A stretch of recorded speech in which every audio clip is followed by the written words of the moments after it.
Okay, hello and guten Tag. I'm making this video as like it's like a vlog, but not really a vlog. It's not like Paige goes to Germany, as Luke said earlier. But it's basically a recap on what's been going on in language camp, and it's also a video just to like help out some of the kids coming in next year and the years after, because I know when I just first came here, I was really confused and I'm like, why did no one tell me about this kinds of stuff? Even though I asked an alum beforehand, you still can't like be as prepared. I wasn't as prepared as I thought I was. But yeah, okay, so let me talk about Hedesleben first. Here I am in my room in Kloster Hedesleben. This is like the first floor. That's why I have such good lighting, and like you can hear like the wind behind me probably because there's a window right there. But Kloster Hedesleben is located in Hedesleben. And Hedesleben is in the near from Quedlinburg, and it's in Saxon-Anhalt or Saxony-Anhalt. I don't know. North Saxony? I don't know what it is in English. Saxon-Anhalt. And it's a very, very small town. There's like 1,000 people living here. So it's like really small, but it's a very beautiful place, and behind the cloister there runs a river called the Selke, I think. And it's not a very good river. They made us clean out the river, which I had no problem with because I'm like a huge environmental activist. You know, I love like environmentally friendly stuff. But you know, it smells really bad, and there's like a bunch of trash in that river, which we didn't get all of it out, obviously. And like downstream, I guess, we found some dead animals, a dead cat and a dead something else. We couldn't tell what it was, but it was big. So don't go swimming in it. I wouldn't want to go swimming in it. But sorry. Hedesleben is just overall a very beautiful place. The residents here are really, really nice, especially the old people. Like, it really makes them smile if you just go Guten Abend, Guten Tag, Guten Nachmittag, Guten Morgen, whatever time of day it is. It makes them happy just to like hear you speak German, and yeah, they're just like really nice. There's a really sweet old man that I'm like really good friends with now. He's so cute. And the teenagers, they're not very nice. I think it's just like angst, like teenage angst, you know. But they give you the stare. We call it the East German stare. And like drivers give you that look too. It's kind of like when they drive by you, they're like, it's like a really intense, like soul piercing stare. Like, you have to get used to it because all the drivers do it, and like so do the teenagers when you when you walk by. Let me think. Oh, East Germany is a lot different from West Germany, and you can see that even like this in this small town here. The culture is just very different. It's a lot more closed off.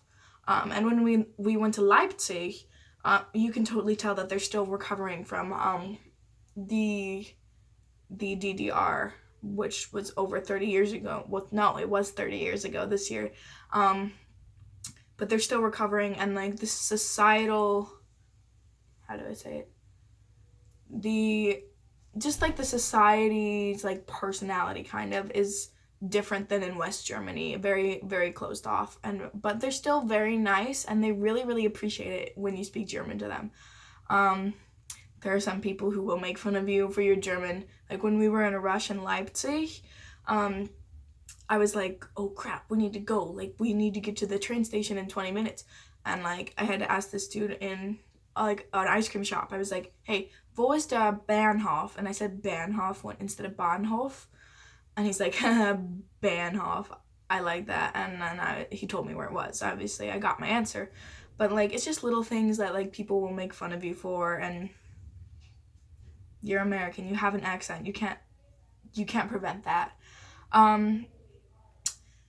But yeah, in Hadersleben there is only one market and there's one dinner place, and the rest of it's just like residential area. There's a shop that's open for 2 hours on Saturdays only. It's crazy. I've never been in there because we've always had stuff to do, but it'd be cool to go in there. The döner place is like, it's good döners. Like, I had my first döner there, but the guys there are a little interesting, I guess. They're kind of like weird. They're just weird. There's nothing like wrong with them, and the döner place is like, döners are really good, but like it's kind of like you would like see if you went. But it's really nice and it's a good place, and we go there for like, special occasions. We might go there tomorrow night, I think. It's like a last hurrah thing. Let me talk about the Kloster itself and the people in it. Well, first off, even like, how do I say this? When you get here, it's really strange. At least it happened to me, and I know it happened to one of my other friends. When you get here, it's like, how do I put this? You're trying to, it's like you're trying to put on a false persona. Put on a farce. In a way, at least that's happened to me. I was kind of like really weird. Just because I was like trying to, adapt to Germany a little more. And so therefore I was like weirdly outgoing, but like weirdly outgoing. Because I'm usually outgoing, but like strangely outgoing. So that affects you, and just like how you are at first really like sets the mood for, it doesn't set the mood at all, but like just be wary about how you are at first when you come to the Kloster. All of the people here are really nice, and I love like everyone here in this program, but there's a but, obviously. When you're with them for 24/7, it gets so exhausting. Like, people get on your nerves. Like, there are some people who get on my nerves more than normal. I won't name names, obviously, because that's mean. But, yeah, it's just, you're never alone in the Kloster. Like, I have a roommate, and, like, when I'm not out in class or, like, around, like, because you have to leave the Kloster with two other people, and then you, so 3 people have to be in a group to leave the Kloster, which kind of sucks. So you're like literally never alone. But the people are still really nice. I mean, yeah. And it's really nice to go on walks. Like, for a while, my friend Maria and I would go up, and we'd like get up really early and go on walks in the morning. And sometimes Maria and like Nathan, my other friend, and Rue and I kind of go on walks in the evening. The sunsets are really pretty, like all kinds of beautiful sunsets. And I hate Hadersleben. I'm coughing. But the stars are really pretty. You can see a lot of the stars outside from the like lawn in front of the Kloster. So that's fun. One time this year, we had like, it's kind of like, I don't know if I call it a meteor shower, but there were a lot of shooting stars, and there's a huge one. It was so pretty. But yeah, find yourself like people to keep you sane, and breakfast is at 8 o'clock in the morning, which is whack. I mean, like, it's not that whack because I'm usually like an early riser, but like, especially when you're learning German for 6 hours a day, it's like, it gets so tiring. And like, I sleep for 9 hours and I still feel tired. Like, but, and then lunch is at 12, dinner's at 6, and then curfew's at 10. But we watch the we watch the news at 7 o'clock. Yeah, 7 o'clock. But we haven't been doing that lately because we have other things to do, like pack.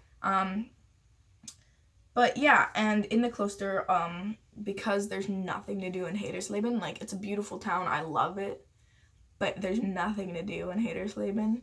You have to like make your own fun. So there's a lot of gossip. There's we play cards. There's a piano that everyone plays, even if you can't play piano, just for something to do, because the Wi-Fi doesn't work usually. Like, my Wi-Fi in my room does not work. I'll have to go out to like I have to go out to the foyer to post this video, but it's still really nice. It's kind of like breaks your habit if you're kind of addicted to your phone while you're in the United States. Coming to Hadersleben will definitely break your habit. Some of the bigger cities that we've went to, I've noticed, like Magdeburg and Leipzig, have their own Wi-Fi, which is really nice. Like, they had it in Japan too, but like you don't get that in the US. But it was really nice. So that you could like make calls and make sure you knew where your friends were and stuff like that. Let me talk about the food a little bit. German food's good, but like they eat a lot of meat and a lot of cold cuts every day, and it's so exhausting to eat cold cuts every day. Sometimes, like when we went to Leipzig, I'm like, I need to get Asian food because I'm like dying without it. And like Italian food, when we went to Quedlinburg, Magdeburg, what did we get in Magdeburg? I think we got Italian in Magdeburg too. But like you'll get exhausted of the food. Even though it's absolutely delicious and the lady cooks it who's really nice, it's still like if you eat the same thing every day for a month almost. Yeah, I'm really craving some Mexican food. I miss Mexican food, but overall Hadersleben is really good. You meet a lot of people here, and don't go into this with an attitude that you're not gonna make friends, or don't try not to make friends just because you know you're going to your host family, because it's kind of, you can't avoid making friends. And also, like, when you go to your host family, when you get to your host family, and you know everything will be good, but I think that like homesickness will set in, and you're gonna need some people who like get it. You know, especially if you don't want to talk to like your family and your friends back home, because that could make you more homesick. I think that having people here that you could rely on, you can like lean back on, is really, really important. Clothes. Let me talk about clothes real quick. I underpacked completely because they were stressing so much about overpacking. They're like, don't overpack, you're gonna have to pay a bunch of money if your bag's overweight. And people get here and they're like, oh my god, I packed too much. But they don't specify how much packing is overpacking. I underpacked, and my bag was still overweight for some reason, which is weird. But when it was overweight, they didn't even check it. They didn't even look at the scale. Like, it was weird. So yeah, pack more clothes because it gets really tiring.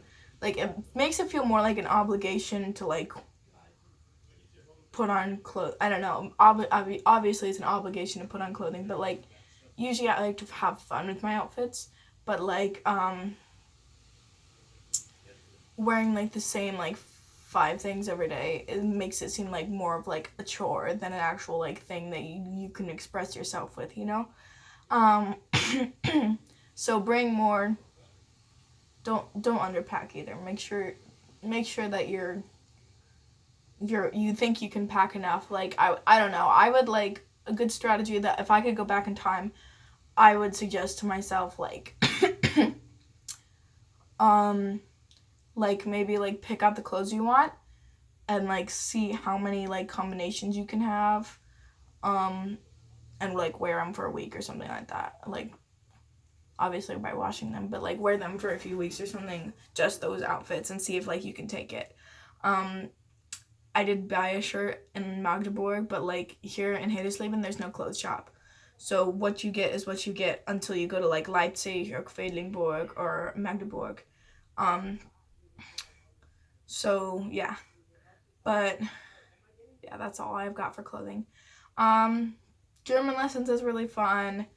Like, you can always have fun with the German language. Like, there's a lot of jokes that we have here now with like German language, and slang gets spread around really fast.